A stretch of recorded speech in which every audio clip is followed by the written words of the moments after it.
RTV app వార్తల్ని క్షణాల్లో చదివే అవకాశం ఉంటుంది. ఒక న్యూస్ పేపర్, ఒక టెలివిజన్ ఛానల్ మీ చేతుల్లో ఎప్పుడూ ఉంటాయి. అనేక ఆధ్యాత్మిక, ధార్మిక, సామాజిక సేవా కార్యక్రమాలను నిరంతరం నిర్వహణ చేస్తూ అత్యంత వైభవోపేతంగా గత 8 సంవత్సరాల క్రితం చరిత్రలో నిలిచిపోయే విధానంలో మహామేరు నిర్మాణాన్ని ప్రారంభం చేసి ఉన్నది. అదందరికీ కూడా తెలిసినటువంటి విషయమే.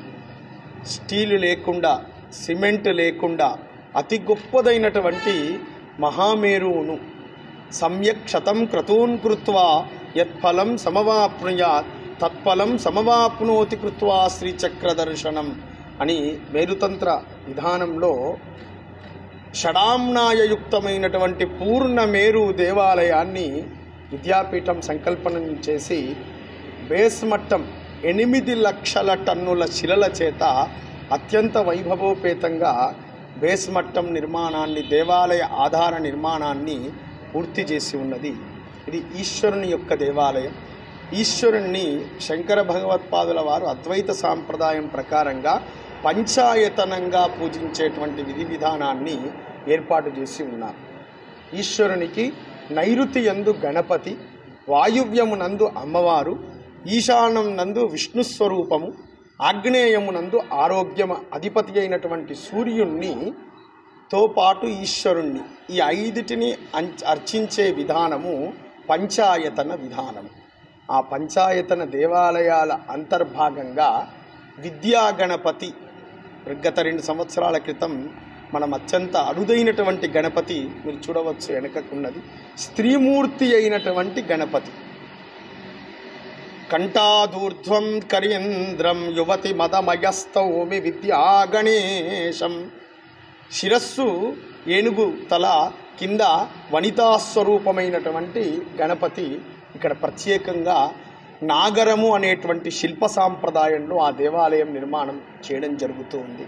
అదేవిధంగా గత సంవత్సరం వాయువ్యంలో ఉన్నటువంటి అమ్మవారి దేవాలయం అపరాజిత. హరేణతు విచిత్రేణ భాస్వత్ కనకమేఖల అపరాజిత భద్రరథ కరోతు విజయం మమ. అందరికీ విజయాన్నిచ్చేటువంటి దేవత. విజయదశమి నాడు మనం ఆరాధించేటువంటి ప్రకృతి స్వరూపము త్రిశక్త్యాత్మకంగా మహాకాళి, మహాలక్ష్మి, మహాసరస్వతి స్వరూపమైనటువంటి జయా విజయా సమేత అపరాజితాదేవిని యావత్ ప్రపంచములో మొట్టమొదటి దేవాలయం నిర్మాణం చేస్తూ ఉంది. అదేవిధంగా ఈ సంవత్సరం ఒక అరుదైన సంకల్పం చేసి ఉన్నది రామాలయం.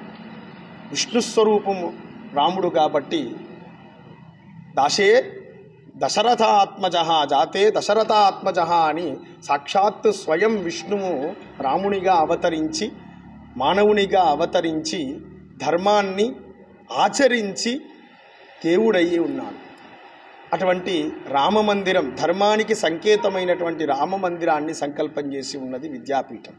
అది వేసరము అనేటువంటి శిల్ప సాంప్రదాయం ప్రకారంగా అత్యంత అరుదైనటువంటి విగ్రహాన్ని రూపొందిస్తూ ఉంది.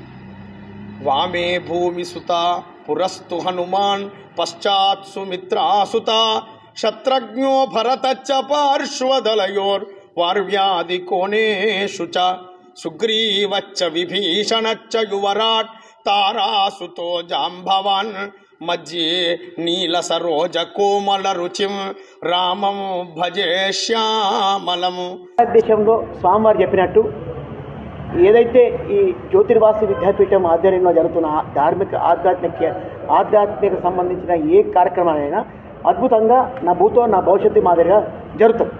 మొన్నటి బస్వలింగం కూడా సుమారు 2 లక్షల పైన వచ్చింది. మీ అందరికీ గుర్తున్న విషయం. దీనిని ప్రచార మాధ్యమాల ద్వారా మీరందరూ యావత్ భారతదేశానికే కాకుండా మీకున్న పరిచయాలతోని ఇప్పుడు సంగారెడ్డిలో మీకు ప్రెస్ మీట్ ఏర్పాటు చేస్తాం. కానీ మీ ఆఫీసులన్నీ హైదరాబాద్లో ఉంటాయి కాబట్టి దయచేసి హైదరాబాద్ ఆఫీసులలో కూడా ఈ యొక్క మా యొక్క ఈ సమాచారాన్ని మీరు అందజేయాలని చెప్పి మా యొక్క విజ్ఞప్తి, మా యొక్క విన్నపం. అట్లనే 16వ తారీఖు నాడు మధ్యాహ్నం 1 గంట నుంచి అక్కడ బయలుదేరుతుంది. 16 మధ్యాహ్నం నుంచి స్వామివారి సేవకునిగా మీలోని ఒకరిగా నేను మీ వెంబడి ఉంటా. సాయంత్రం వరకు 7 గంటల వరకు నేను మీ వెంబడి ఉంటా. ఈ కార్యక్రమానికి, ఈ 6 రోజుల కార్యక్రమానికి, ఈ విగ్రహ నవయాతన విగ్రహ కార్యక్రమానికి, ఈ ప్రచారంలో కానీ ఊరేగింపులో కానీ మీతో పాటు నేను కూడా తిరుగుతా. మాకు పూర్తి సహాయ సహకారం అందేవారని చెప్పి మీతో మన మరిన్ని వీడియోస్ కోసం ఛానల్ ని సబ్స్క్రైబ్ చేయండి, లేటెస్ట్ అప్డేట్స్ కోసం వాట్సాప్ ఛానల్ ని ఫాలో చేయండి అండ్ లింక్ డిస్క్రిప్షన్ లో ఉంది.